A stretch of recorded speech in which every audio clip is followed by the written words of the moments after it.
Good evening and welcome to tonight's contest between the visiting Montague Wildcats to Shelby and the hometown Shelby Tigers. I'm Roger Finland, your play-by-play announcers for this evening's game.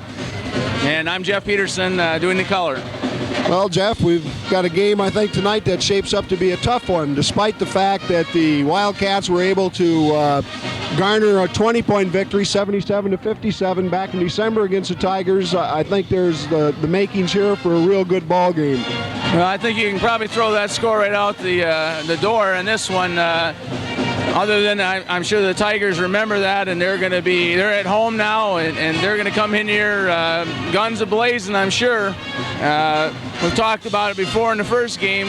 Coach Zulik played for Coach Jim Tate, and he gets a chance to get back at his old mentor. And of course, Jim Tate still teaches up here in Shelby, knows a lot of the students, has them in class, so it's kind of a special thing for him as well. It should be an excellent ball game, Roger. Yeah, I just saw Jim down on the floor, and as I stood next to him, I said, I think it would be a good night to have a butterfly net. And Jim said you wouldn't have to move very far to catch a whole lot of them. So I'm sure that, as you say, with the added drama of him teaching here and coaching against someone that he coached himself when he was a number of years ago, that it's got to add a lot to the ball game. Well, you got two fine young men for coaches, too. You can't find them any better in the world than Rick Zulik and Jim Tate. And so it's a real treat just to be out here to watch those two guys operate. Well, this is what makes a high school basketball worthwhile. When you have fine young men on the floor and fine men coaching them, such as we have with Jim and with Rick, it just adds a whole lot to the game. Well, we're winding down the clock here. The pep band is playing the Shelby fight song. We're going to have the introduction of the starting lineups here in a few seconds, and of course the playing of our national anthem.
We get ready to present the starting lineups. First of all, for the Wildcats.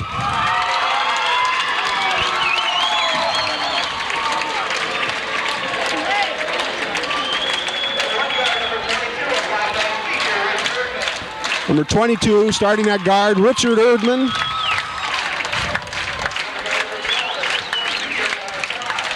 Number 12, Paul Schloff.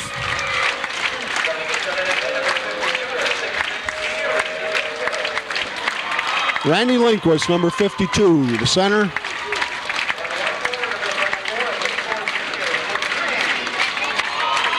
Jim Grieve, number 34.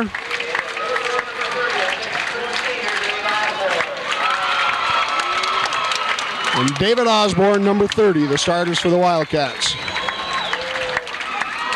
Now the starting lineup for the hometown Shelby Tigers.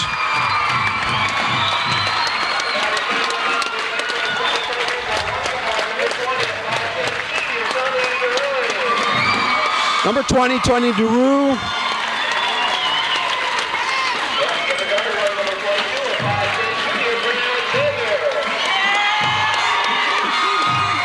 Number 22, Brent Alexander.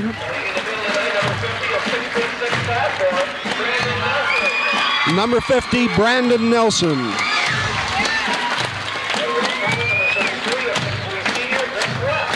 Number 33, Brooks West.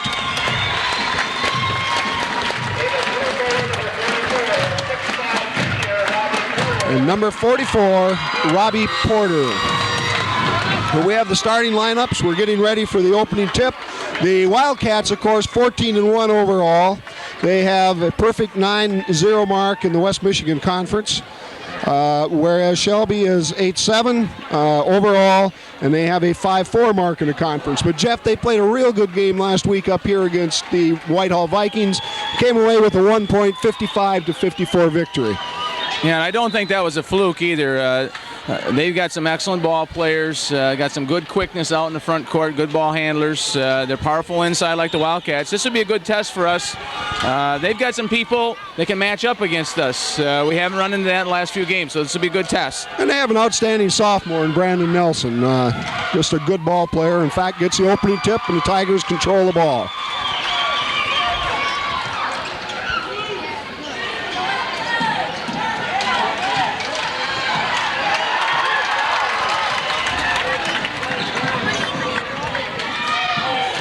And as all year, a feed from Erdman into Lindquist, and the Wildcats are up 2-0.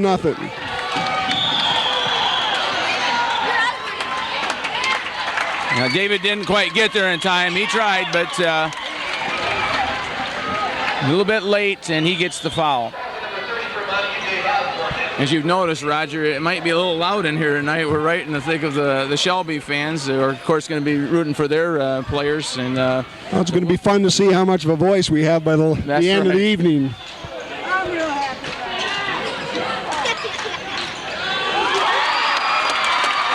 Number 20, DeRue, up for 2. If I'm pronouncing that correctly, it's DeRue or DeRoy? I think it's DeRue. DeRue. Shot by Osborne, misses the mark, and the Tigers come down with the ball. Brandon Nelson for 2. Shelby's on top, 4-2. Brandon's awful tough, either inside or outside, so we got to watch him. Can't lay off. He played varsity ball last year as a freshman.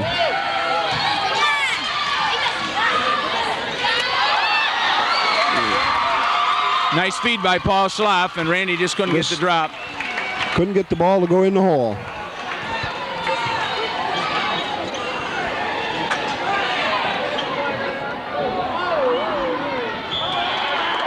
Number 33, Brooks West, with a three-point play. A three-point attempt. Ball off the hands of Jim Grieve and out of bounds to Shelby.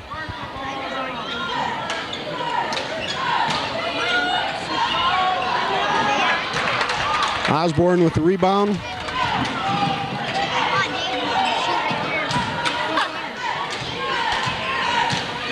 Tigers back in a 2-3 set.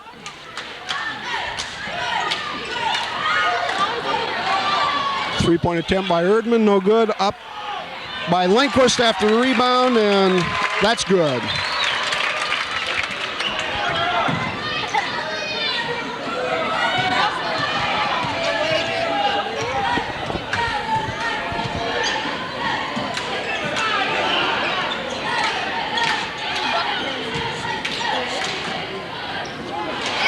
I think Richard got a little piece of that one on the block.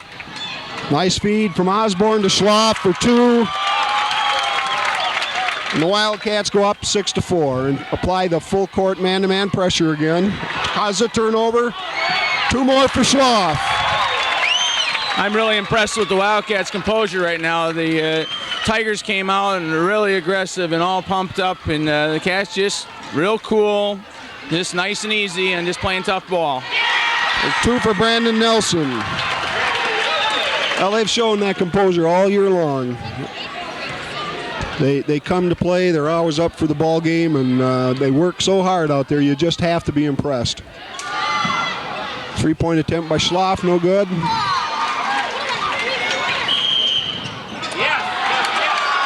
Foul on number 20.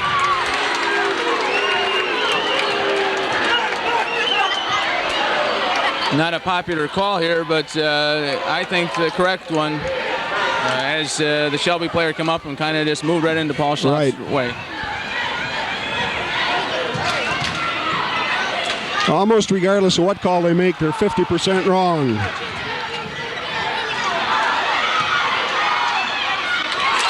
Two for Paul Schloff. There's a case where the Wildcats, I believe, had 4 shots at it and finally got to go down. And most teams are going to get the ball go down at least once out of 4 times. So you can't give them those second and third chances. Basket by Alexander, number 33, or excuse me, Brooks West. 10-8 Wildcats.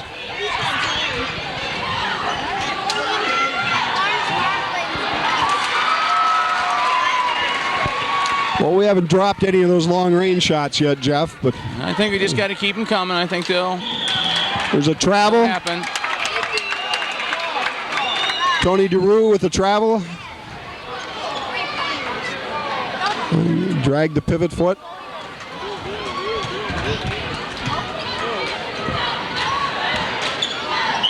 There you are. We've got David Osborne with a 2-pointer. And I think Jim Grieve had a push-off underneath. So the ball goes over to the Tigers. Let's see, second team foul on the Wildcats. And basket was good. 5-second call. Well, I tell you, that cat press is just devastating. It's already caused, I think this is a third turnover right. in 4 minutes, and it's resulted in 4 points and possibly now 6.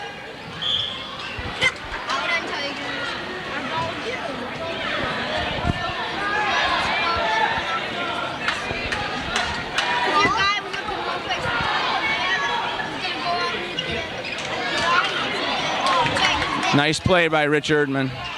Lindquist with the, good follow by Grieve, but he couldn't hold on to the ball. Wildcats in their sticky man-to-man. 2 more for Nelson. That gives him 6 on the night and makes a score Montague 12, Shelby 10. Randy did what he had to do there. He got his hands up in the air and just stood. In the first game, he got into a little foul trouble. Yes.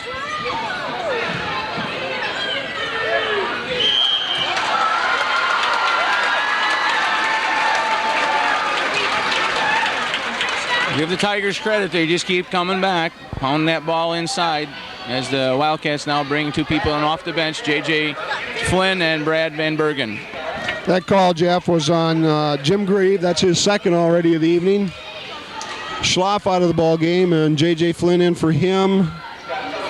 We also have Van Bergen in for Rich Erdman. And number 32, Scott Thumser, checks in for Jim Grieve.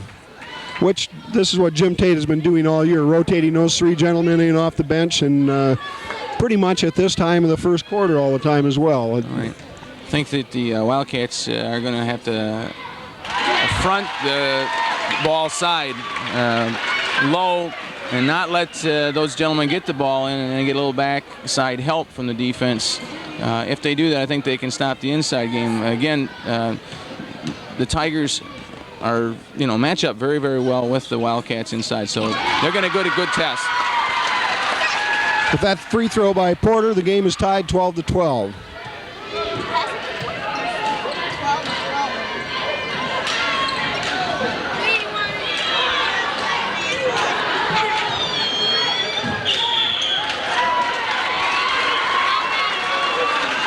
Another series there where we got more than 1 shot and we just weren't able to put it in. Well, that's right.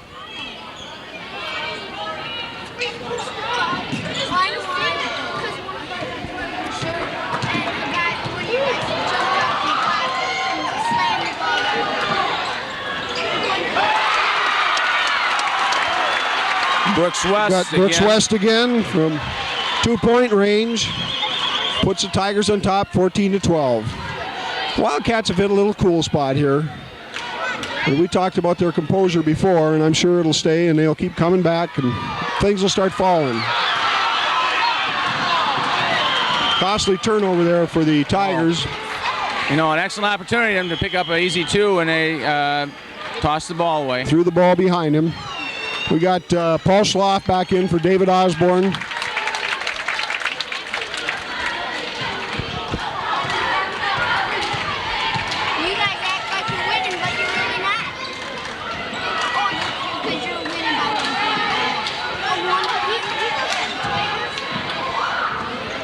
Oh, beautiful, beautiful drive by Paul Schloff. Tried to draw the foul, but didn't get it. He got one step on that baseline, and you teach your kids on defense to stand right out of bounds to stop that kind of thing. And you give a kid like Schloff just a couple inches in there, and he's going to worm his way through, and that's what he did there. Coming right back the other way. Again, and he hits for 2 more. The turnover cost him 2 more points. Well, that's 10 points for Paul Schloff already in this first quarter. And he makes a steal now on the other end, goes back up, saves the ball. 2 for Thumser. Nice lean in by Scott Thumser. And all of a sudden the Cats are up 18-14.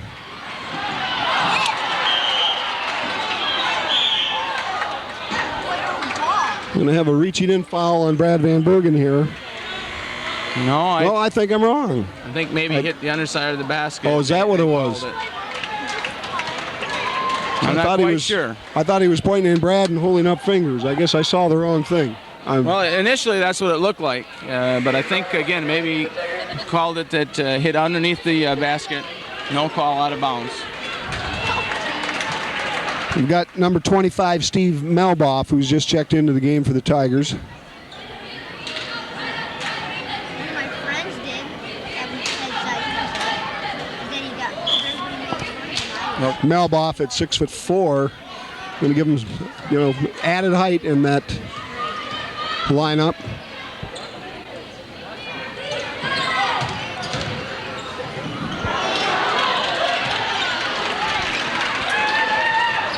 Good idea by Paul Schloff. He's been drawing a defense and got in there and just tried to pass it off and lost his footing.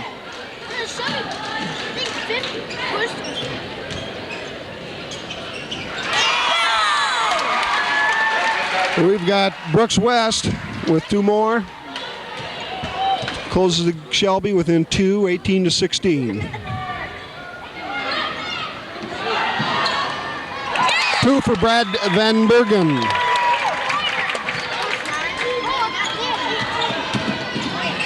Got to be impressed with Brad. He comes off that bench and works so hard. And that's a tough job to do. Yes, it is. Brandon Nelson with 2. Nelson getting the ball away from the basket a little bit more. As we said earlier, though, an excellent shot out there and doing a nice job for him.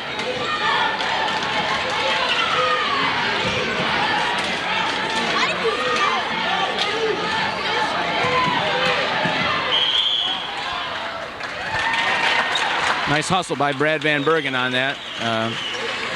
Shot that and then went after the rebound, didn't quite get to it. We've got J.J. Flynn coming in to spell Brad Van Bergen. Well, I think the method Coach Tate's madness here is to rotate a lot of guys in on that press, keep them fresh, and Shelby hasn't been able to do that. They're not quite as deep, and that just wears those kids out. Hopefully by the 4th quarter, you've got a tremendous edge then. I think that's where it took its toll the first game. Got a foul on number 20, Tony DeRue. He stepped underneath as Paul Schloff was in the air. The Tigers have been playing exceptional ball tonight, though.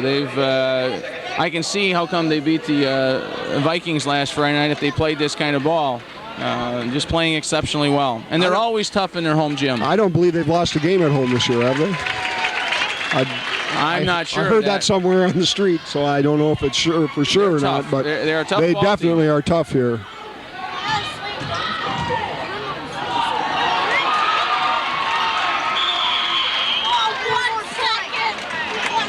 One second on the clock.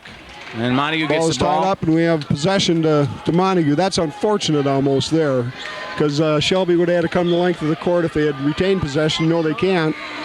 Oh, not unfortunate at all with Chris Morrissey putting the ball in the hole. Sometimes you concede that 1 second as being not much on the clock. Well, you don't know. That can be, 1+ ticks, and it can be a lot less than 1 tick. So you're really not sure. And that time it was a lot more than just 1 tick up there. I think we got the benefit of the doubt there. As Chris Morrissey popped that ball in and gave us now a 22-18 lead at the quarter. Well, it was a bunch of fast-paced action in that first quarter. Both teams working very, very hard. Shelby fans very definitely into this ball game. I'm sure that the students with a little friendly rivalry with Jim Tate coaching here want to see their team prevail. Of course, that's understandable. And they've always had good following up here. They've always followed their clubs wherever they went, and they've had a lot of success up here, too. And of course, Jim Tate's been a part of that, too. A very successful coach here for a number of years.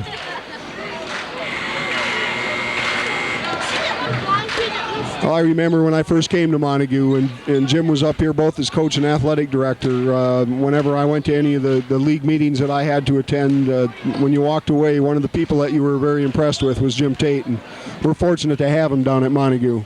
Oh, we certainly are. We've got Alexander with his first two of the evening. You know, he just broke through and got away on that press and just popped it in. Now you're going to give up some buckets on the press, but for the most part, for the Wildcats, it's worked real well. And Lindquist gets the ball inside for two. That ball inside to Randy is going to be tough. There's a foul on Scott Thumser. That Scott just not getting his body to get there in time. He knew what he had to do. So far, again, as I said, the press has been very effective. And the thing people have to realize on a press, you're going to give up some easy baskets at time, but the idea of the press is to get that many more easy baskets for yourself than you give up. And so far, that's happened.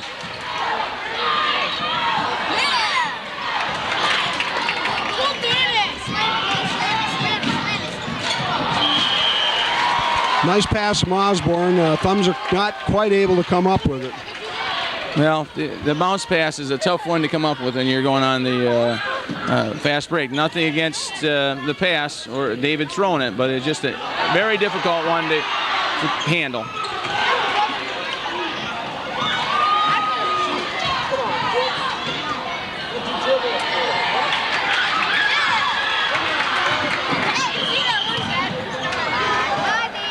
We have a foul on number 25, Steve Malboff.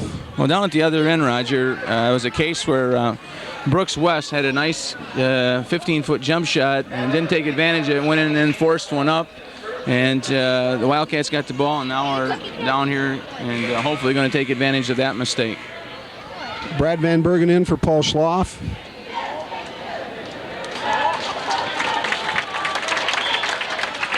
Wildcats inbound the ball to Osborne on a three-point attempt, no good.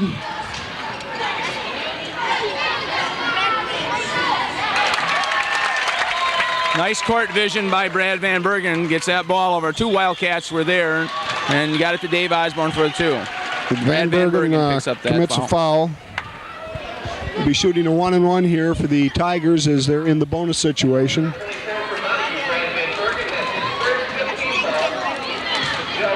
You're going to pick up those fouls in a full court press too, where you might not in another defense. That's right.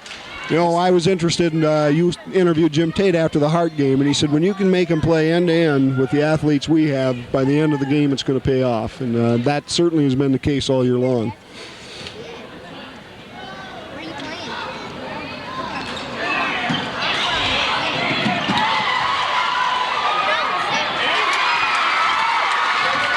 Basket by Brandon Nelson. The Cats unable to come up with the ball off the missed free throw. After being batted around, Nelson gets it and in for two.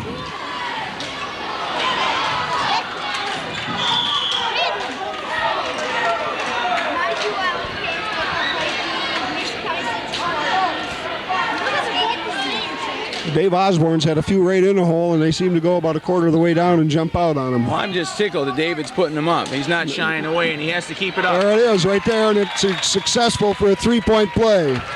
For that very reason. As the Wildcats now move out to a 7-point lead, their biggest of the game, 29-22. You know, you watch David Osborne play defense, and if you wanted to have a film of how to cut that baseline off, David would be one of the ones you'd want to have on that film. Have an offensive foul here.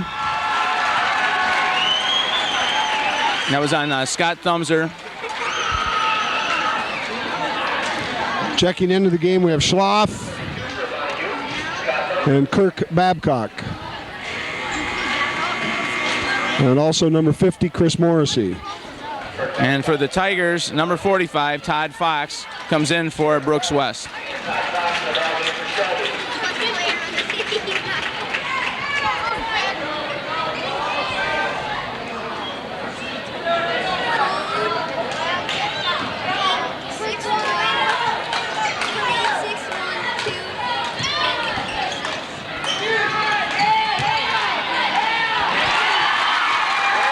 Two for Nelson. Well, that's what I was talking about. I think Randy's got to front him and get some backside help because he's just really tough inside.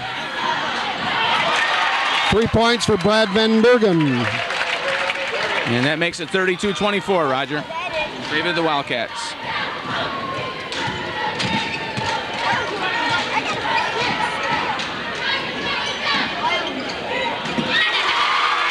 It's really deceiving, Jeff. If you don't watch the scoreboard, you think that I was surprised when I looked up and we're 8 points ahead. Oh, beautiful pass from Randy Lindquist down to Kurt Babcock for a Wildcat 2-point play.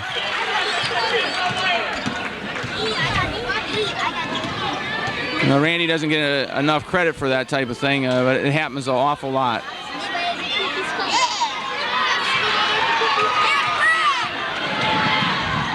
Nice drive by Van Bergen for 2.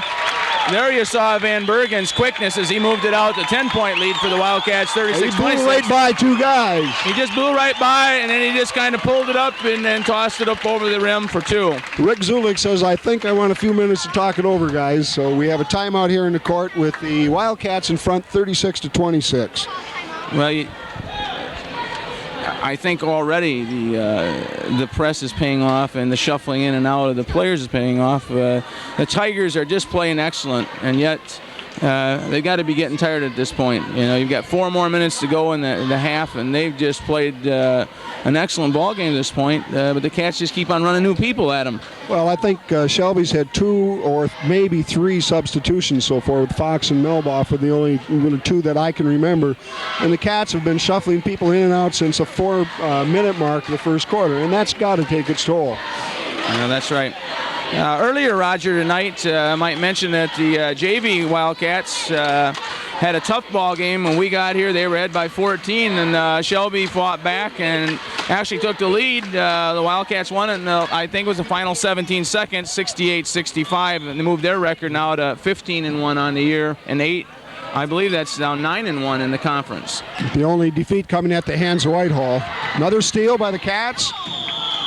And we have a foul on number 45, Todd Fox. The Wildcats just work that trap so beautifully. You know, they just let you get the ball in sometimes. Sometimes they don't, and you're kind of lulled to sleep. And the next thing you know, you got 2 guys on you, and time and time again, the Cats have capitalized on that. And David Osborne is on line now, I believe, shooting 2. Well, the way they're able to steal the ball, I think if they were down in Cass Quarter in Detroit, they'd probably all be pickpockets, Jeff.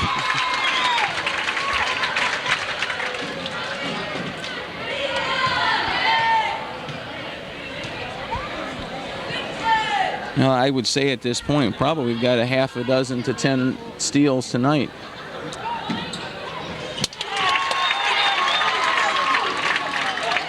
Here we go again.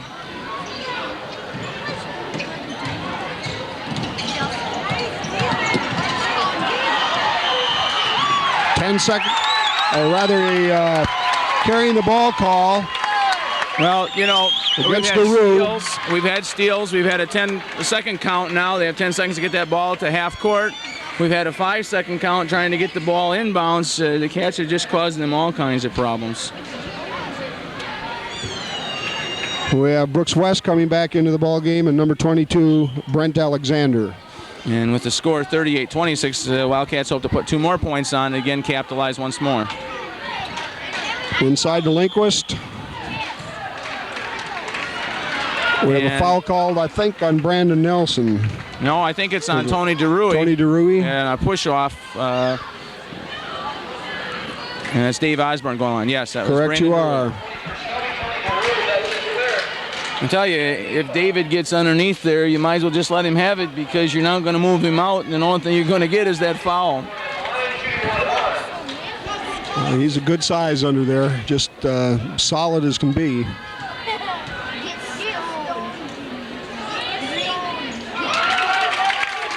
Well, I don't mean to jinx the Cats at all, but during the middle portion of the season, they just ran into a really tough part of their schedule, and this game really has been the toughest game since that point. But you know, they haven't had a letdown, and I'm just really impressed because a lot of teams at that point would have just relaxed just a little bit, and games have been close, and that hasn't happened.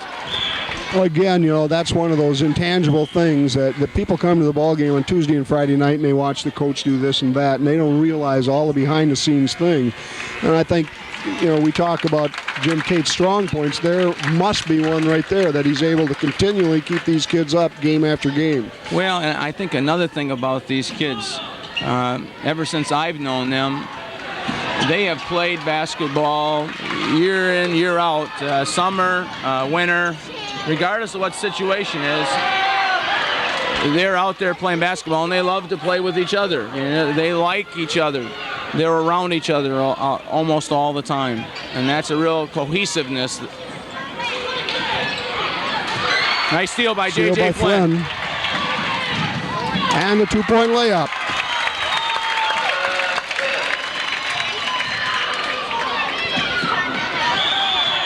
Well, we've got 12 kids on the floor tonight so far for the Wildcats. 9 of them have scored, so that shows you the balance. We have a foul there on Randy Lindquist. And that was a tough one. Again, Randy just didn't react quick enough. I think he would have had to steal, but where we were watching it from, it certainly looked like it could have gone either way. Of course, Randy did get that foul, and then Brandon Nelson goes to the line, shooting 1-and-1.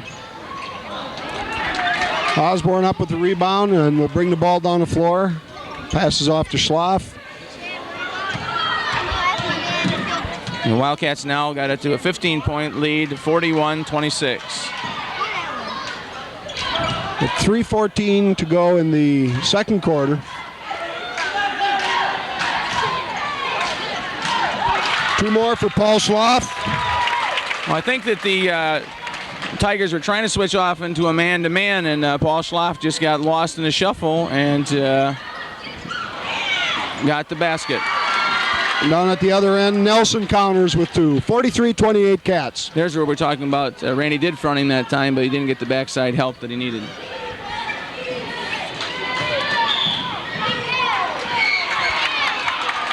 Nice move by Osborne. David made that head happen. fake and went in between him, and Nelson almost had a little alternative but to foul him.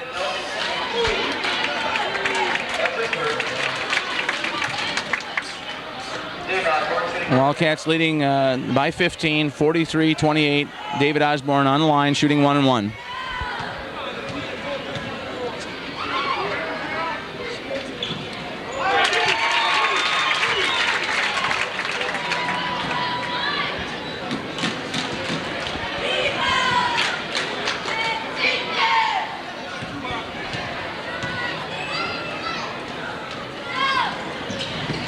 And David cans the second one. And that pushes the score to 45-28. And the Cats' relentless press is on again. Always have their hands on that ball, it seems like. Chris Morrissey caused a little intimidation inside that time. That was Brent Alexander who shot that ball, went and got his rebound. Nice play, beautiful play.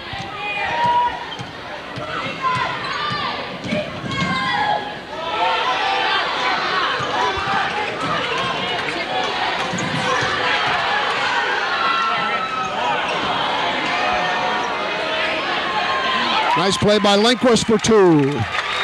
Yeah. Randy never gives up in the basket. No, and Richard's shot was a little bit short. I think maybe he was thinking about assist and then shoot and not sure, and Randy just stuck with it and got the ball.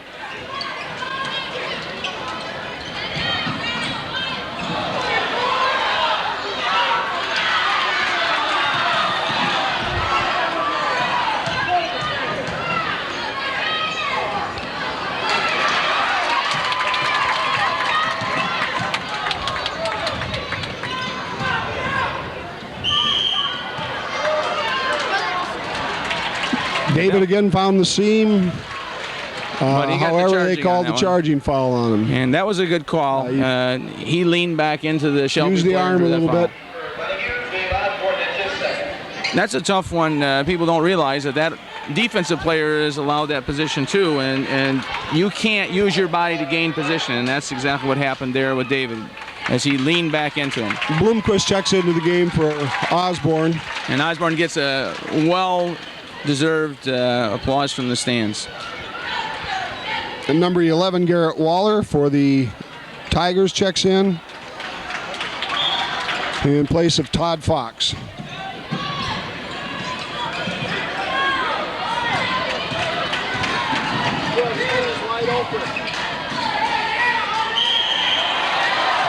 He's going to call a travel.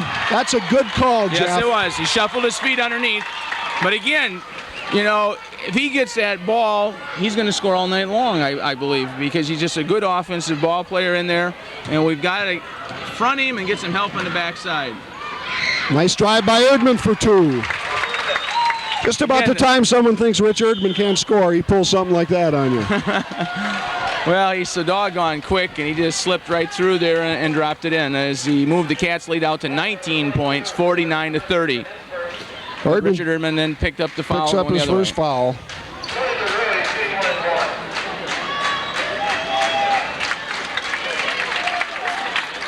And Richard gets a nice hand as he goes out.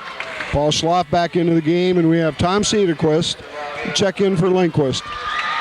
Again, with 1 minute and 2 seconds to go, you don't want your man like Lindquist to get another foul before halftime. You've got a 19-point lead. Put him on the bench and let him get a little extra rest, plus guard him from that another foul before halftime. Well, he's played tremendous defense on Brandon Nelson. Just tremendous. Excellent.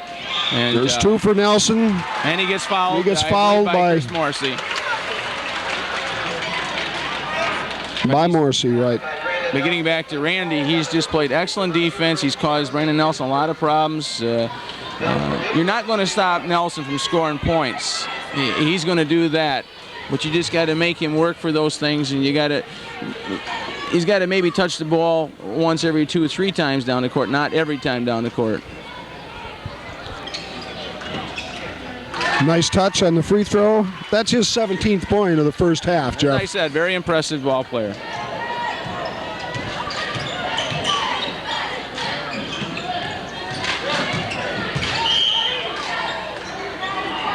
Schloff drives the baseline and draws the foul. You know, the Wildcats have so many intangibles. Paul Schloff can shoot outside, drive inside as he just did. Dave Osborne can do the same. Richard Erdman the same.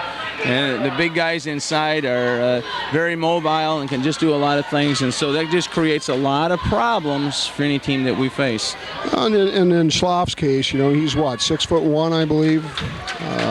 But he jumps very well. But he jumps really well. He's almost sneaky as far as the way he jumps out there. You just don't expect him to be able to go that high, and he is up a good vertical jump on that jump shot.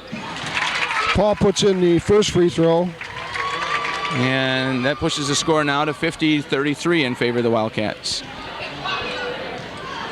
Well, I'm sure if Jim Tate could have been guaranteed a 10-point lead going in at the halftime last night at this time, he would have taken it and said, let's just go and play the second half. He's got to really be happy with what's happened here. And the Wildcats come up with the ball on the rebound.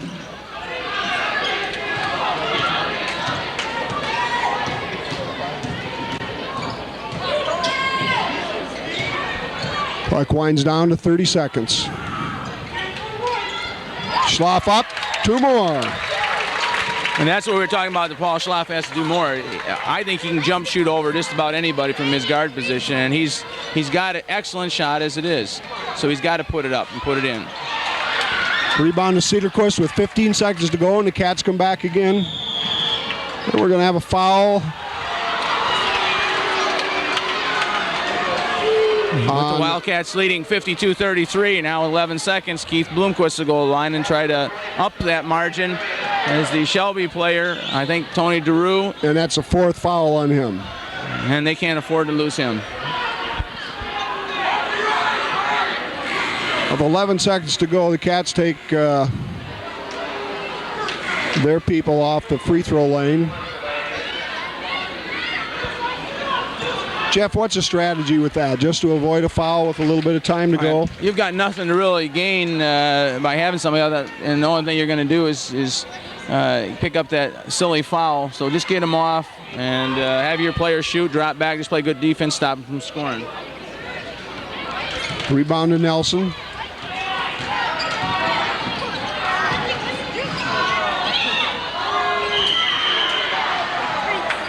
Chris Morrissey picks up a foul.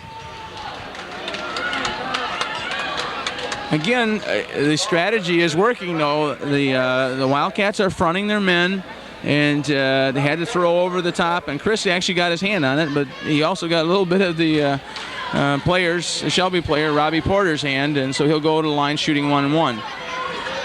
But I still think that's an excellent strategy on the part of Coach Tate, fronting the man, because right now I believe we're the shorter team out there. Basket by Porter is good. It pushes Shelby score to 34.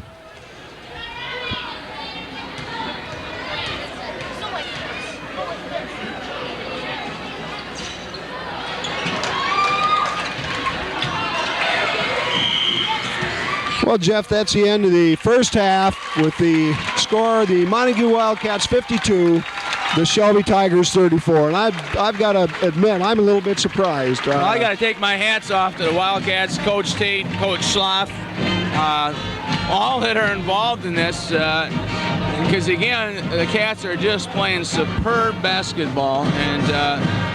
And that doesn't mean that the Shelby Tigers aren't. I think Shelby is playing excellently as well. It's just, I think at this the point, Wildcats are playing better, right? You know, I remember back to the first part of the season. Our first game we played Orchard View, and I thought we played quite well in that ball game. They're a Class B school. We came back against Hart, and not to take anything away from Hart, but I thought that we played with a little less confidence than we had in the first game. Then we played Oak Ridge, and we did the same thing again. And confidence is such a thing in this game. And right now, the last number of games, they walked out on that floor tonight, and they were confident. And that's why they're ahead by a score of 52 to 34. There's a difference between confidence and cockiness, I think.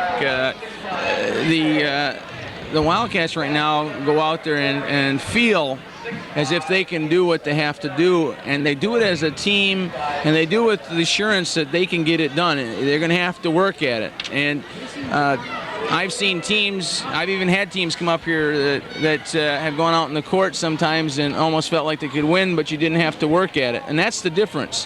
When you work at something with that confidence that they have, and they're building every game, boy, it's tough to stop. Well, and again, I'll reiterate what you said. It's confidence, not arrogance. The demeanor of the kids out on the floor is not to belittle the other people at all when they make a good play. They make a good play, they turn around and run back to the other end. There's no, number one in the air and that kind of thing. And I think sometimes in high school athletics, that may have become a little bit too much a part of high school athletics, where we want to get the crowd into the ball game, and I think it's good to get the crowd into it, but it's come to the point almost where the fist in the air and the number one and the high fives and all that have taken away from the game rather than added to it. And that's why I'm impressed with the Wildcats. They know that they've got a place to run to on the floor to do a job after they make a basket. There isn't time to do the other things. Well, I think what you're saying is that the kids have it in perspective. And, you hustle on offense, you score, you're right back in that press. And if you're high-fiving, there's no way you can get into that press. Yeah. And up and down the court, if there's a decision that they don't really like, I don't see them frowning, I don't see them being upset. And, again, they're right back in, they're constantly thinking about the game, the situation that's at hand. And that's the difference. Some other teams are concentrating on the officials, on what's happening on the bench, and those type of things, and you get lost in the shuffle. Well, and the Wildcats have just done that for most of the year, where they've not been demonstrative on the floor about the officiating. I haven't seen anybody stamp a foot or wave their hands at the official, and those are the kinds of things that the good ball teams do. They just come out to play ball, and the Cats are a good ball team. Well, when you do that, what you're doing is you're channeling everything to that ball game, everything to putting the ball in the hole, to guarding your offensive player, and you don't have those distractions. And I just think, as a former coach, that when you can do that, you're just going to play a lot better ball all the way around. Well, and that's what's happening. And again, Shelby is not a bad ball team, and here we are with an 18-point lead on their floor. Well, we have a little free throw shooting contest out here at halftime, Jeff. I noticed there was a sign-up sheet at the. I'm impressed. I think either of the coaches here tonight wouldn't mind having these gentlemen out here shooting on their team. Jeff, speaking of shooting, maybe you could tell the fans that are watching tonight a little bit about an interesting assembly that you had at your middle school at NBC this week. Not only interesting, but inspirational from what I understand. Well, I've seen a lot of assemblies during my years as an educator, but if this wasn't the tops, it certainly was near the tops of the assemblies that I saw that I really enjoyed. We had a gentleman, I can't remember his name, but he came in a wheelchair and performed basketball skills. He was an original member of the Professional Wheelchair Basketball League. He is now in the Hall of Fame. And he shot three-point shots, he shot hook shots, he shot them all. He showed us how to pick up the ball. He showed us all kinds of things with the basketball that were very neat to watch. But the most important thing in his message was that you never give up, you never stop. You always strive to do better. And what kept on coming back to me over and over again, Roger, was he would be out at the three-point line, a gentleman that shoots two hands in a wheelchair, has no muscle control from the stomach on down, and yet when he missed, he couldn't believe he missed. And he would call his shots. He would call bank shots, swish, and he made many, many more than he missed. And as I said, when he missed, he just couldn't believe it. And he kept on saying, give me that ball, give me the ball. I can make that, I can make that. And I think all too often what happens with many of us, we get discouraged after a minor failure and we give up. And I think as you watch that, you just had to feel that, boy, you just got to keep on plugging away. There are tough times and things might not go right at times, but you can do it. And if you want it bad enough, the sky's the limit. And so I just wish we could have had everybody seen that in the area. It was truly inspirational. Well, those are the kinds of things that I think young people have to see. A lot of times today, one of the criticisms of young people by adults is everything is so easy, and so I don't know if that's completely true or not, but it is good for anyone, I think, to see these inspirational kinds of things. Now, I don't believe you mentioned the man's age. He was somewhere in his middle 60s. He was paralyzed by polio when he was 20 years old as a member of the University of Illinois basketball team, but never gave up.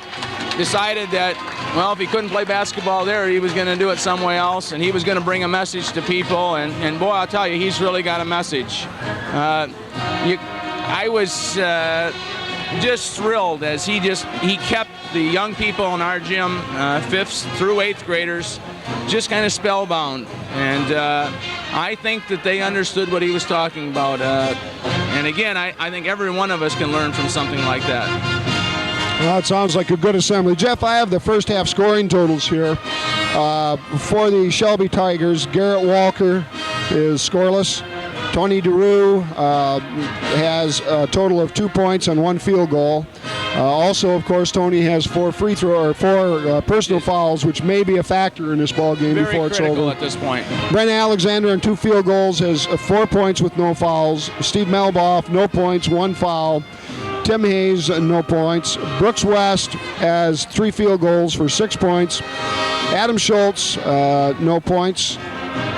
Robbie Porter has a total of 5 on 1 field goal and 3 free throws. Todd Fox with 1 personal and no points. And then their big gun, Brandon Nelson, with a total of 8 field goals, 1 free throw for 17 points. Over for the Cats, we have Randy Lindquist with 4 field goals for 8, 1 personal foul. Osborne has a total of 12 points on 2 field goals, a 3-pointer. excuse me, and 5 free throws. 2 personals on David. Rich Erdman with a total of 2 points and 1 personal foul. Grieve with 2 personal fouls, no points.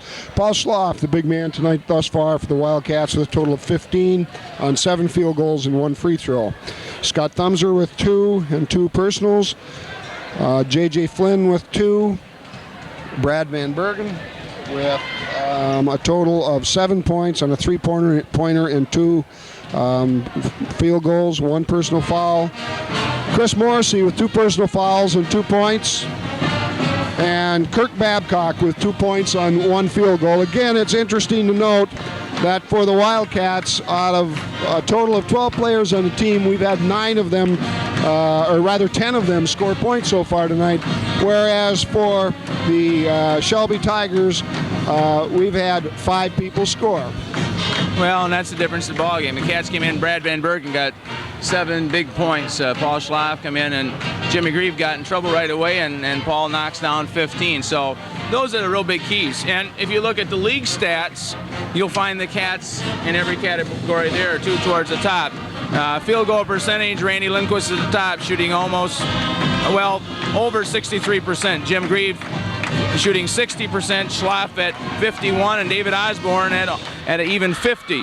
You move over to the free throws, and Jim Grieve is shooting about 76%. David Osborne is 68%. Total points, Randy Lindquist is second in the league at 17 points per ball game. And rebounds, Lindquist again is up among the leaders at third with 142. Osborne is at 10th with 94. In the assist department, Richard Erdman leads the league with 101. David Osborne is 5th with 59, and Paul Schloff is 10th with 50. And then you go to steals. Rich Erdman again is second in the league now with 43, and Osborne is at 6th position with 30. So again, that kind of tells the success story of the Wildcats throughout the season. Good overall balance, everybody contributing. The Wildcats gain possession here as the second half begins.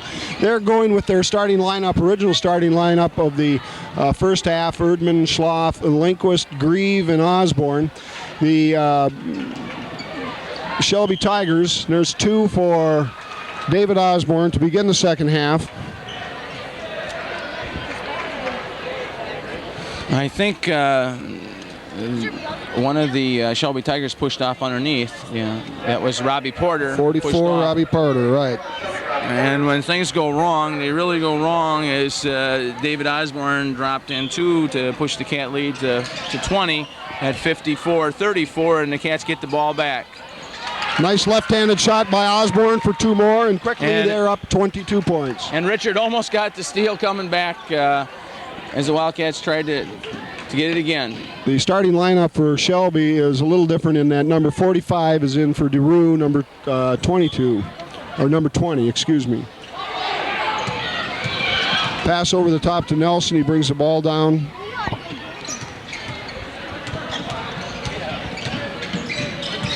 There's a steal by Osborne, and here we go again.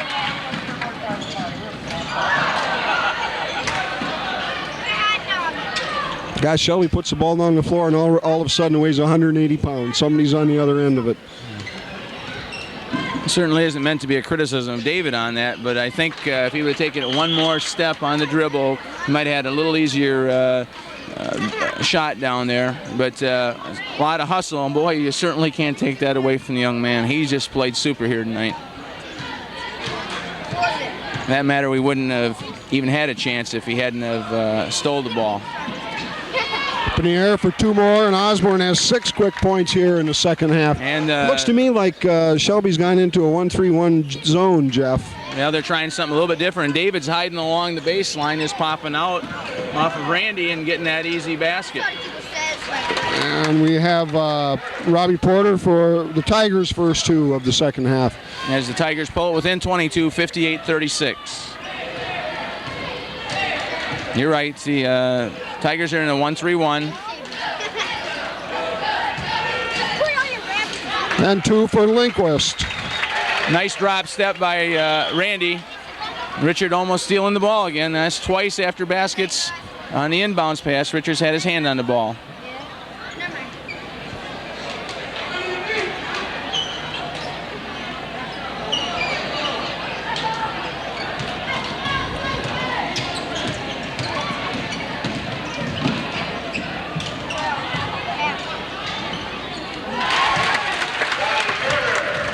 Jim Grieve got kind of knocked down in the shuffle, and I missed Bobby Porter picked that ball up and put it in on the turnaround. We had today. We have ours Monday. We don't have school Monday. Drive by Nope. Erdman, but the ball won't go. We don't have school. We don't have school. Why? We have school. We get off school Monday. Good defense by Lindquist.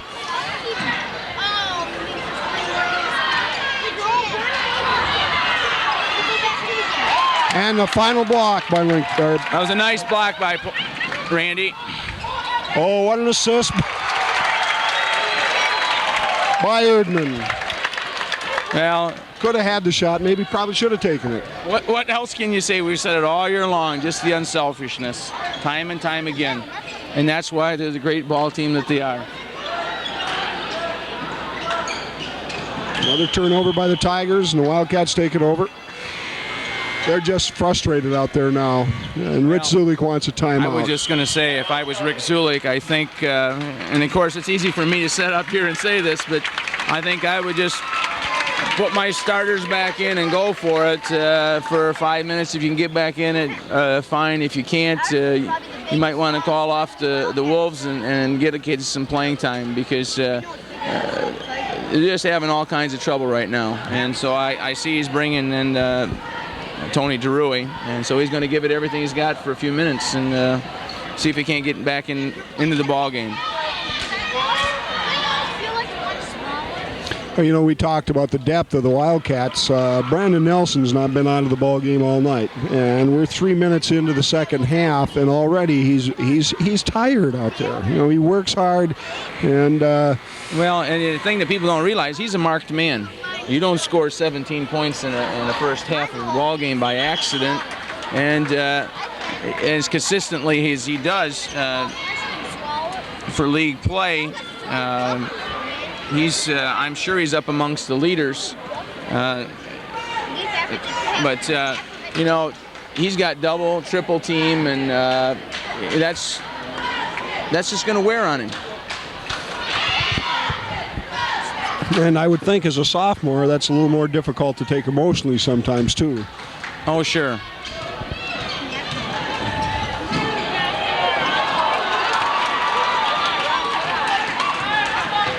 Nice feed from Erdman to Grieve, but Jimmy hit the bottom of the basket with that one, or the bottom of the rim, rather. Nice block by Osborne. The Cats get the ball back. Lindquist tries to throw it out, but can't get it out. And Brooks West scores for the Tigers. He's done an excellent job for him when he's had the open shot, putting that ball up and in.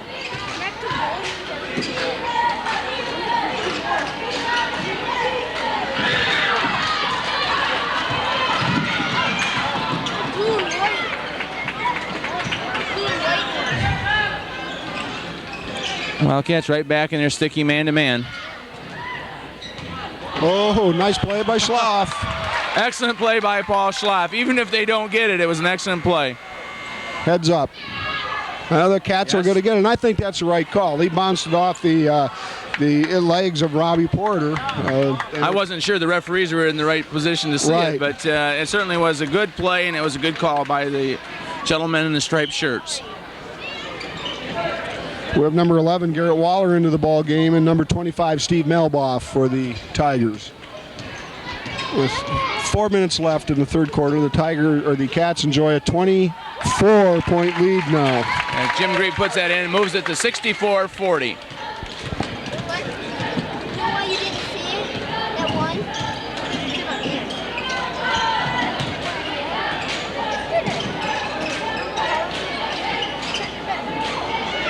Randy Lindquist went high to get that one. Real strong rebound there. It's always interesting to watch the big guys bring the ball down the court. Randy handles the ball pretty well for a big man. I was just going to say, but in Randy's case, he does an excellent job of getting that ball down the court. But again, it's the Saturdays, it's the evenings, it's the summers that he's spent doing those kind of things. Well, there's going to be a three-point opportunity, I believe, for Brandon Nelson, Jeff. He scores for the two. That pulls the Tigers within 22, 64-42. We have a foul on Osborne. It's the Wildcats' first team foul of the second half, and Osborne's third for the ball game. I guess we could call this the Montague shuffle at this point, because at this point the only starter in there is Jimmy Grieve, who didn't see much playing time in the first half because of early foul trouble. We have Flynn, Van Bergen, Thumser, Grieve, and Babcock into the ball game, and Brandon Nelson makes good on a three-point play to draw Shelby within 21 points, 64-43.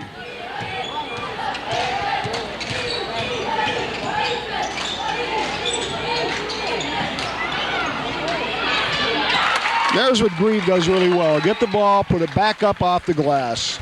Yeah, he's tough from that range on the turnarounds or just on a straightaway shot.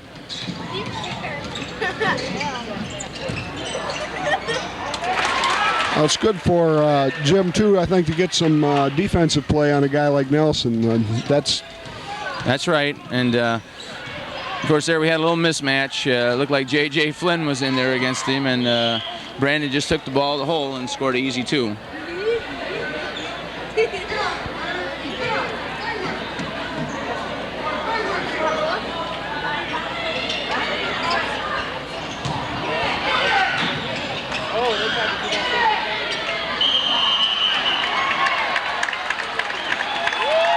Now the ball tied up between Malboff and Grieve. Nice hustle by both players. And on the possession, looks like Shelby's going to get the ball. I think that was that one that we talked about at the beginning of the, or at the end of the first half, where it might hurt, but it ended up helping.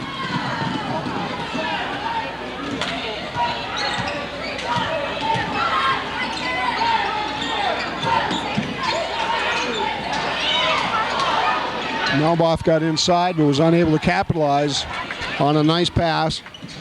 Came up a little bit short. Thumser for two.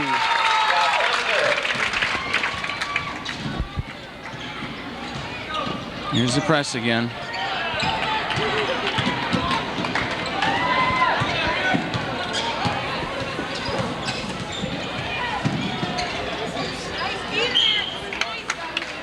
Nice hustle by J.J. Flynn. Almost got the ball, but it hit out of bounds line, and the Tigers get the ball back.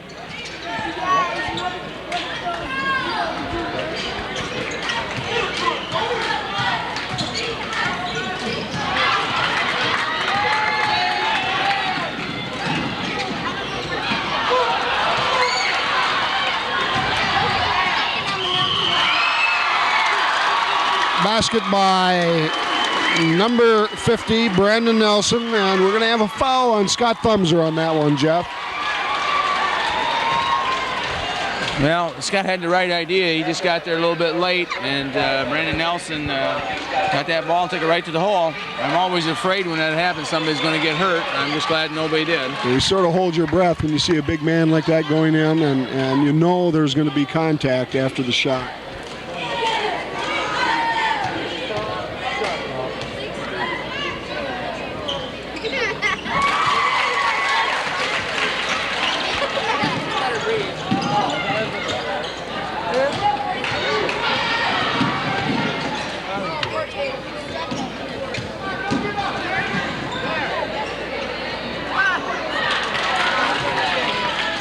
Tigers have moved it within 20, 68-48, and they have a chance again to try to get it down to 18.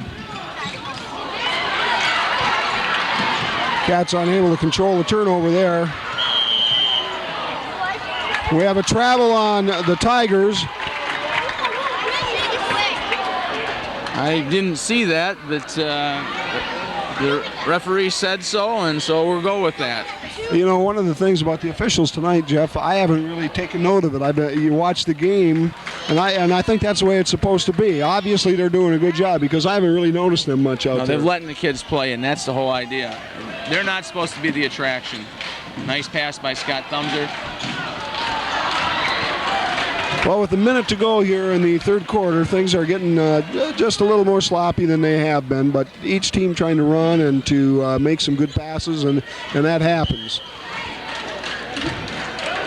Now, offensively, the Wildcats had a little trouble, but defensively, they're very still playing scrappy, tough, causing all kinds of problems, and very impressive. Chris Morrissey picks up his 3rd foul of the game, and for this half, that's the 3rd foul on the Cats.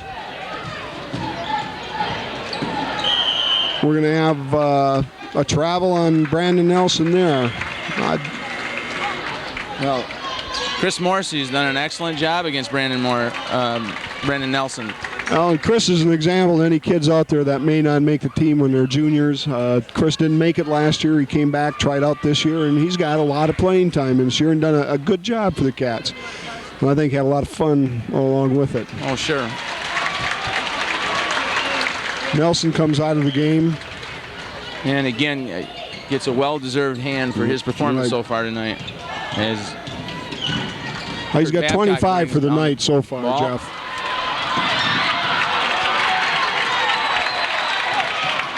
Crowd yelling for an over and back there. I think it was. We're going to have a foul on Van Bergen. Himself in a little trouble. He got in there and couldn't control it, and then again fighting for that ball on defense again. He picked up the foul. Maybe it wasn't a popular call, but I think it was a good one. And the call at half court is that Brad did not have the ball and his momentum was carrying him. Right. So that was a good call there as well. Tigers inbound the ball.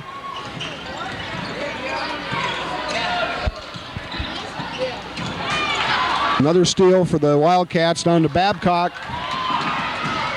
And Kirk scores 2. That takes a lid off the bucket here a little bit. They've had a cold couple minutes. Wildcats now up 70-48. That was a nice pass by Scott Thumser as he looked up the court, saw Kirk Babcock, and got it to him for the easy 2. And we're going to have a foul here, I believe, Jeff, on Tom Cedarquist.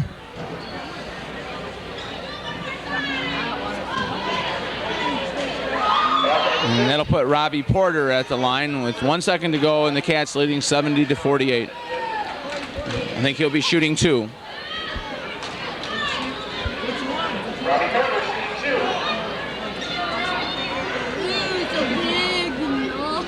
Stick it on there.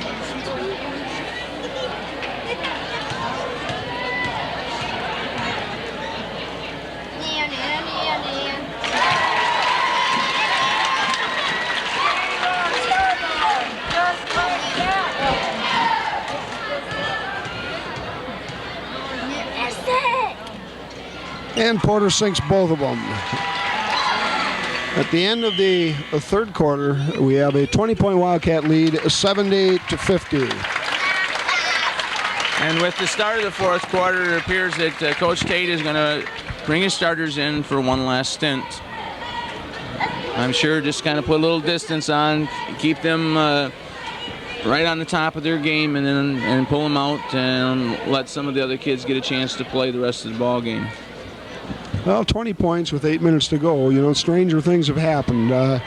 And an added dimension to this year's high school basketball is that three-point play. I go back to the first Orchard View game. We were 12 up, and it looked like we were going to just cruise, and all of a sudden, they're within 3 points. They made 3 three-point shots in a row. We didn't counter with anything, and a 12-point lead has melted in, in less than a minute, has melted into a 3-point lead. So I think it's given the coaches another thing to worry about. Well, it's certainly changed the complexion of the game.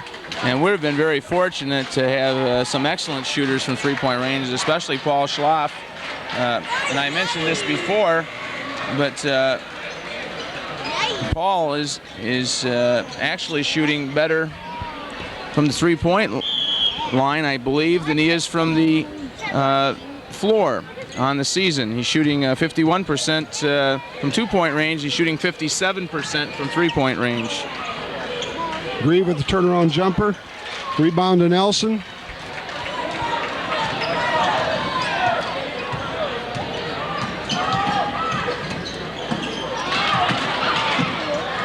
Grieve gets a hand on it and makes him start it over again, and that all takes time off the clock, Jeff. Well, that's something the Wildcats have to realize.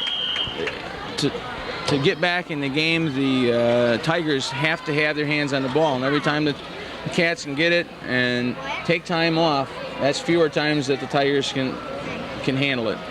We have an injury down here in the floor to Randy Lindquist. I think, well, I guess I don't think. I don't really know what happened. I saw him get bumped on the shot.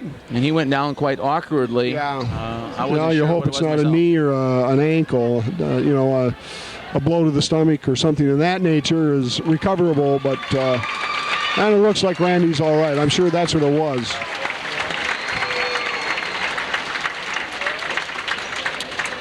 Knees and ankles are what you have to be really afraid of. Scott Thumser checks into the lineup for Lindquist. And I believe we had a foul there as the Wildcats are going to take the ball down the floor on number 22, Brent Alexander, which is their second team foul of this half, Jeff.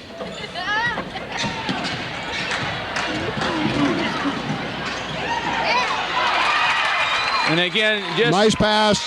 Beautiful precision by the Wildcats as they run that to perfection. And again, we have a turnover. Press and cause another turnover. Well, those are the kind of plays, Jeff, you pay to come and see. They're just excellent. Well, that's what basketball is all about.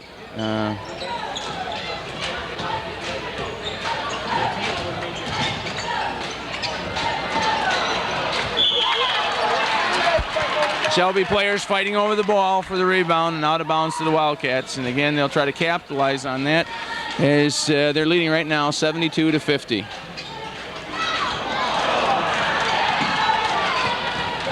Well, nice pass into Thumser, unable to capitalize again on the short layup. I'm not so sure that Scott didn't find himself so wide open. Right. He didn't know what to do. We have a travel there, Jeff, on Robbie Porter, number 44, so the possession will go over to the Cats.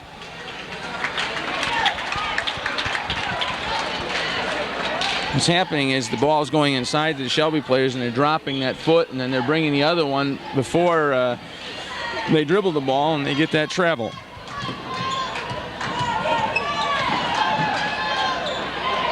There it is again. Another great pass from Erdman into Osborne. I didn't even see David there, but Richard didn't. I guess that's all that counts. Beautiful pass. As Richard is really making him pay for not playing good defense on him. Rebound to Grieve. Come the other way. Couldn't quite control it. Basket for Melboff.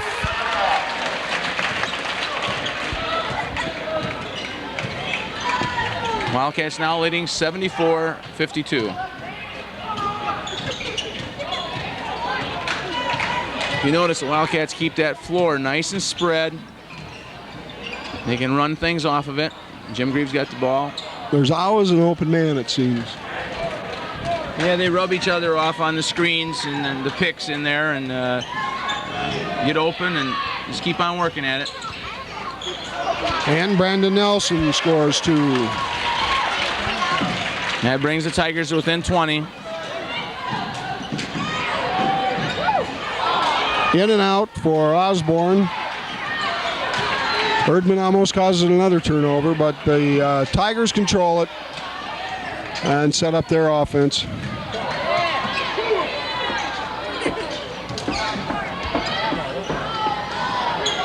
Two more for Brandon Nelson. Unofficially, that's 29 points tonight for him, Jeff. Yeah, he's played an excellent ball game.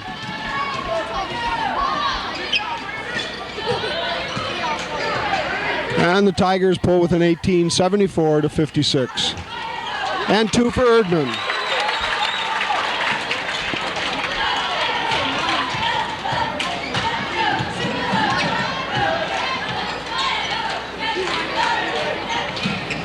And there is Shelby's first successful three-point play of the night, Jeff. Right.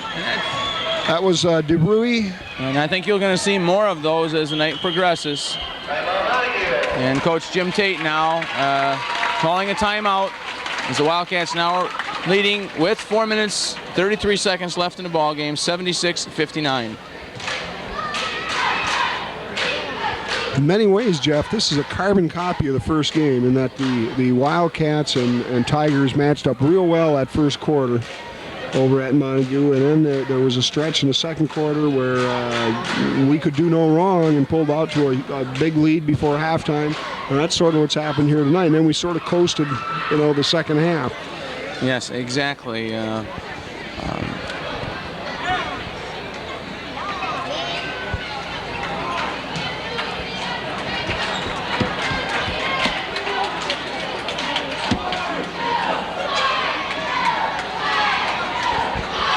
Well, we've got some new people in for the Wildcats now. We have Keith Bloomquist. Kurt Babcock stays in. He was in when they called the timeout. Chris Morrissey, J.J. Flynn. And Scott Thumser. And Thumser rounds out their 5. And that just shows the confidence that Coach Tate has in these players. The Wildcats are now up by 17 and pulls the starters off the floor and gives these people a chance to show what they can do, and it gives his other players a rest again. And if he needs them at the end, he'll have them. That'll be interesting to see. We'll make note that we are 17 points up ahead, and just see, I'm sure that these guys will compare well because they have all year with every starting 5 they've played. When they come into the game, it has not been usual for the other team, of course, who's still fighting for the victory. Not, they're going to keep their first 5 in naturally. That's right. We're going to have a foul on J.J. Flynn. I believe.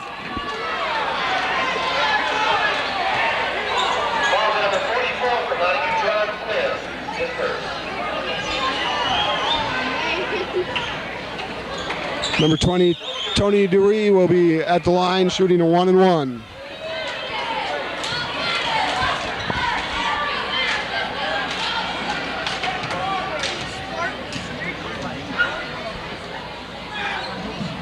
First one is up and good. 76-60 Wildcats.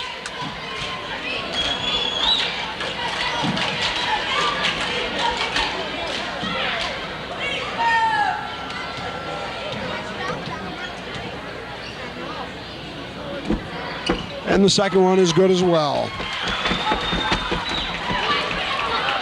And that pulls the Tigers within 15, 76-61. Nice pass by Keith Bloomquist. Thumser takes it into the bucket and scores. Well, Brandon Nelson didn't know quite what to do if Scott was going to pass it off. Right, it was 2-on-1, and Scott Thumser did the nice. And Morrissey coming in from the other side.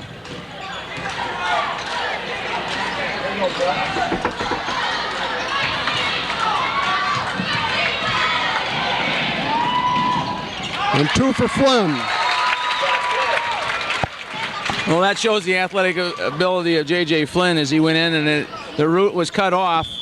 And he just went right straight to the baseline and kind of shot the ball back towards the basket and put it up and in.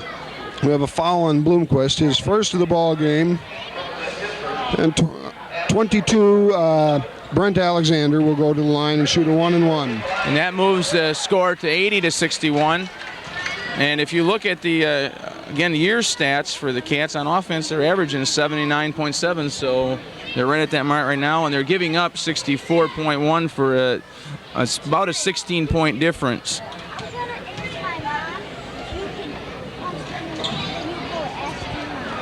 Nelson with the board and the 2 points.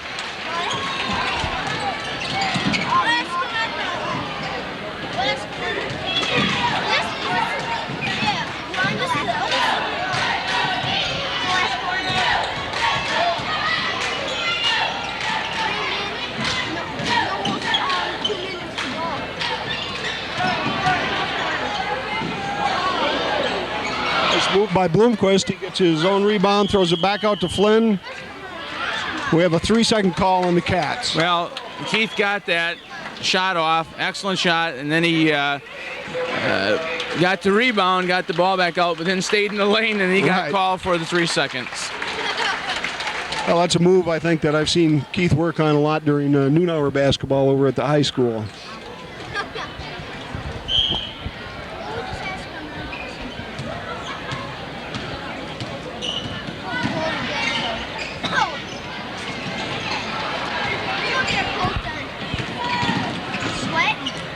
Near steal by Melboff. Ball will go over to the Wildcats. We have a sub coming in, Tom Cedarquist, who's coming in for J.J. Flynn.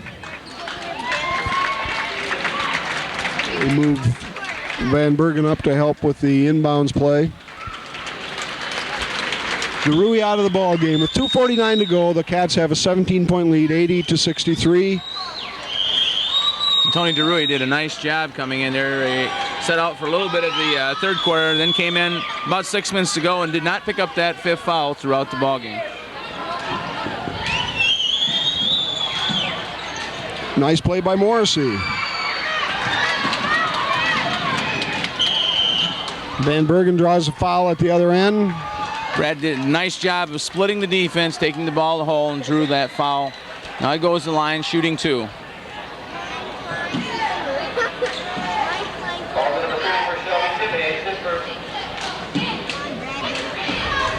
I missed who that foul was on. Oh, Tim Hayes, number 30. That's his first of the night.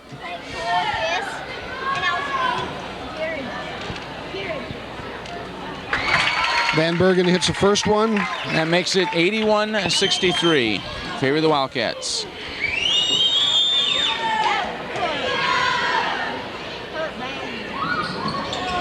And he hits the other end of it. Well, a few seconds ago when Brad dribbled the ball off his foot down here, it's about the first mistake he's made in the last 2-3 ball games he's been in, Jeff. Oh, he's just played excellent ball. I know he's tickled the way he's playing. I know that Coach Tate is equally tickled the way he's played, but he's just done a super job. A great deal of it has to do with Brad's competitive spirit, too. I know at Holton, the first Holton game, Brad did not play the kind of game Brad would like to play, and I'm sure the kind Coach Tate would like to see him play, but the tenacity of the kid, he just kept coming back, and now he's played excellent basketball. Well, Tim Hayes picks up his second foul. Well, Brad is a battler. He's never going to quit on you. He's going to give you 100% or more, and he's always there at the end. Did Brad make those in the basket?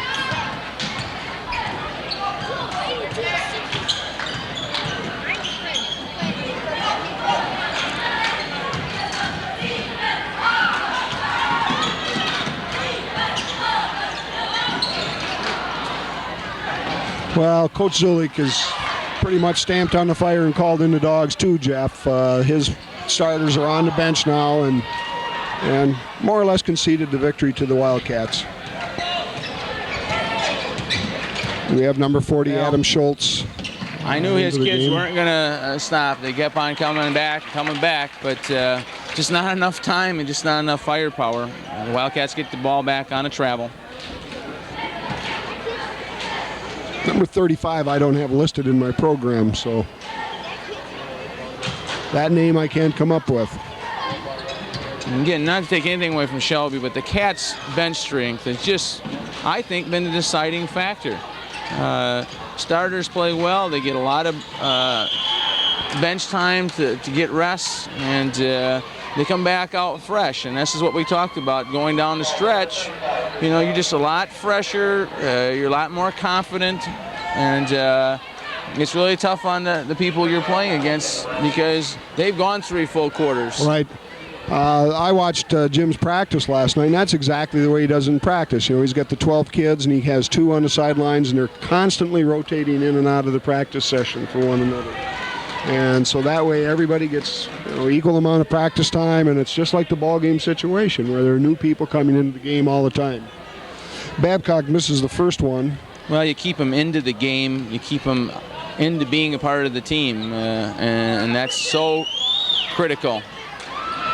Thumbs are for 2 after the missed Babcock free throw. And that's one of those that Jim Tate has talked about. Scott Thumbser always seems to be where the ball is, and it's exactly there it is again. Well, you're a little psychic, Jeff. You called that one. Nice pass from Bloomquist to Van Bergen for 2. And with a minute 10 to go, it's the Wildcats 86, the Shelby Tigers 63.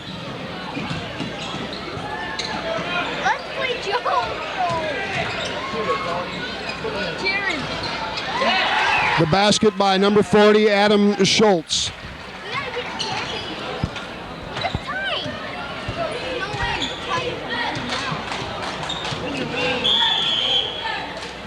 77. Yeah, Keith Bloomquist got caught there pushing his man out of the way. Just kind of grabbed his shirt, it looked like, and just pushed him back. And the referee was right there and caught him. So we're going down the other end to shoot 1-1. It'll be number 30, Tim Hayes. That's an excellent move. Some of the pro bowlers in football use that move. In basketball, though, you don't want to use that right in front of the referees.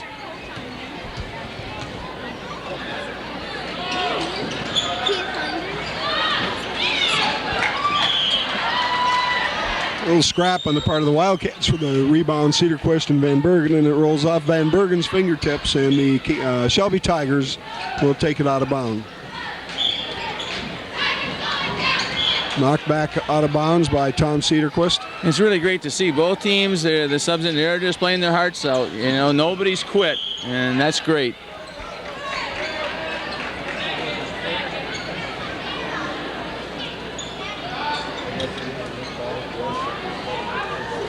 Again, Roger, as we look around, we've got a good following from the Montague contingent to see their players out on the floor, and that's always super.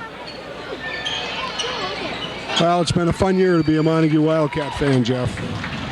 Nice pass from Thumser to Van Bergen.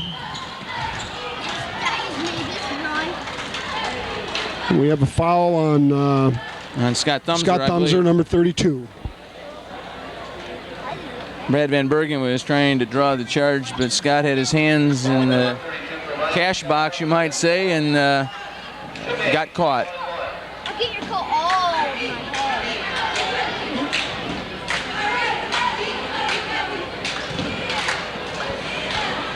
Then we have Tim Hayes, number 30, at the line. Ow. Jared.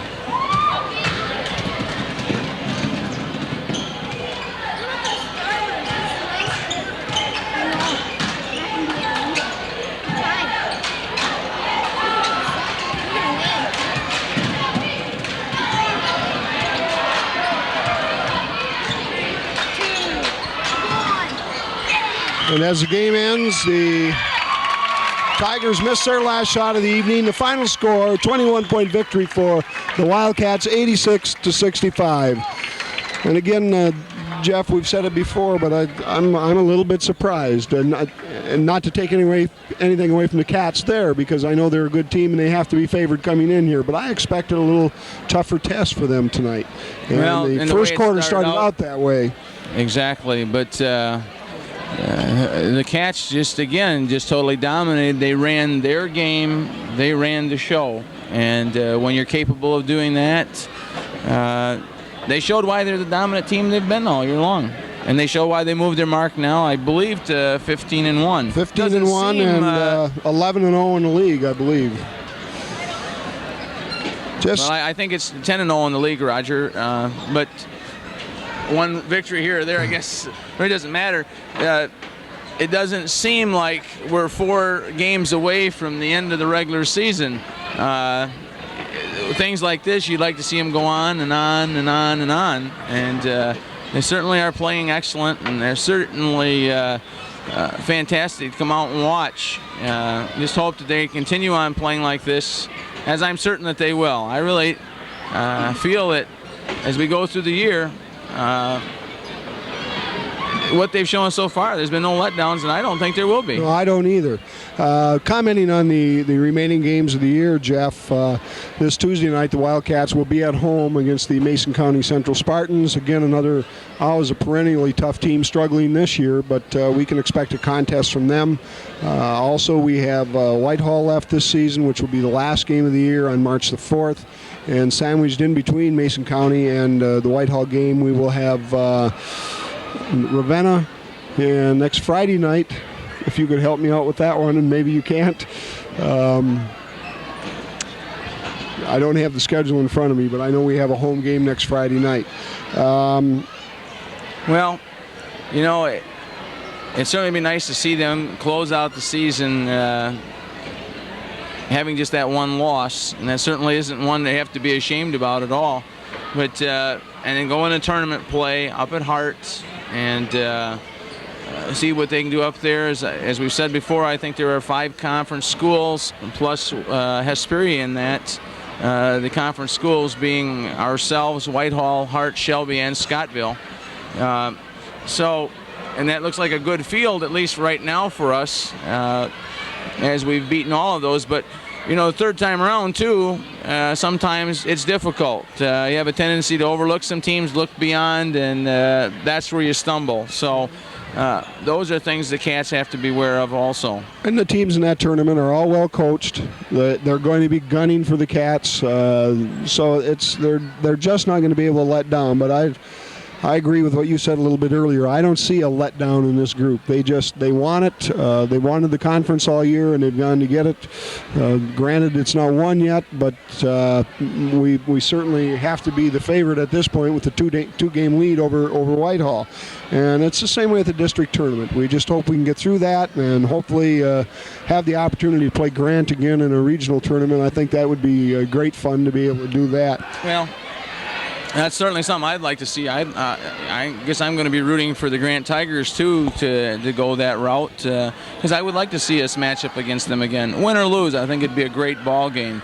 And I don't want to shy away from any challenges. I think there's some good teams around, and I don't think these kids want to shy away from any challenges. So that would be a great rematch, I believe. Well, Jeff, to wrap up tonight's broadcast with the scoring totals, Tony DeRuy had 5, Brent Alexander 4, Steve Malboff 2, Brooks West had 8, Adam Schultz 2, Robbie Porter with 21, and not 21, with a total of 11 points. I made a typical Finland adding mistake there. And we had Brandon Nelson with 31 to capture high point honors for both teams. Over on the Cat side, Linquist with 12, Osborne 22, Erdman 4, Grieve 4, Schloff 15, Thumser 8, Flynn 4, Van Bergen with 11 and a nice effort, Chris Morrissey with 2, and Kurt Babcock with 4. Again, we had 10 of the Wildcats scoring. What else can we say? That's the name of the game for them and has been all year. The perfect balance, and again, it's paid off again tonight. So with that, Jeff, we'd like to thank people for joining us for tonight's broadcast. We look forward to you coming out in person to the next game.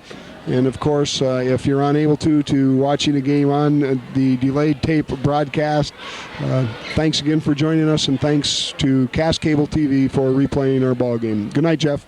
Good night, Roger. Good night, David. Good night, Chet.